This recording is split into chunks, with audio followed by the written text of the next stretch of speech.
Alright guys, so I had a message off a fella called Steve on YouTube and he was asking about the forge blower mechanism. And I said I'd do him a quick demo. I've got, I think, videos of me making it, but it's not running at the moment. But this is just a quick, overview how it works. So this is just a little centrifugal fan, which is just like, you know, the blowers that they use, a traditional coke forge would use. I used to use a blower off a car, and I used to control it with a little variable switch, so you could turn it up and down. But I just found the electrics just kept breaking, so I wanted to have as little electrical control as possible, because for whatever reason, you know, I don't know, they just seem to not like it. And obviously, water, heat, and fire and electrics don't seem to go very well. I know a lot of people use bouncy castle blowers. Josh with the Isles has used a bouncy castle blower with literally an isolated valve. You just open and close it. So anyway, this is what I came up with. It's just a fan that I'm not connected up yet because I literally had the first run of it the other day, which I was dead happy with. This here is just a little hatch, like a blow-off valve essentially. I've noticed if I run it, when I used to run it with this mechanism here, I've got a little, like a blast gate, it's dead easy. And that's just literally controlled with the handle here. A catch there which hits the inside of the frame. I can regulate the airflow. So, on second. Guys, the camera just was telling me it was about to cut out storage problems. So just clean my phone out a bit. So yeah, obviously that's a really simple mechanism there.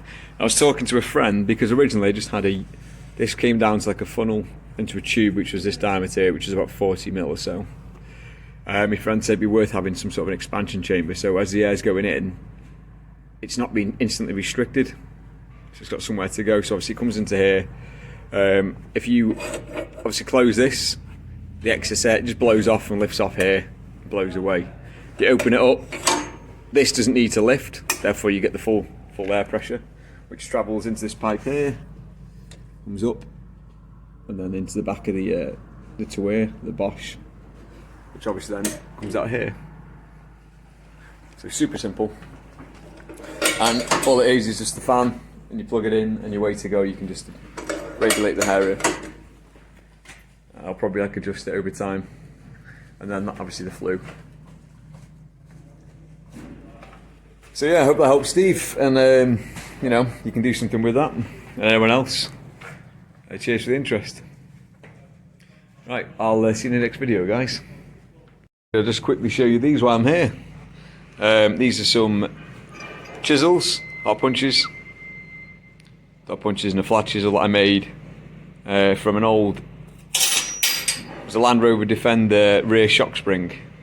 Just heat it up and wound it on the forge. It was like the first test piece to see how the forge did, and really chuffed. So just heat treated these, and you can just see what's on the edge of there. No, doesn't seem to want to focus. No. Here, just been shaving away the corner and testing the dot punches there, and it's holding a really good edge. I've smashed it against the end a few times. You're gonna focus.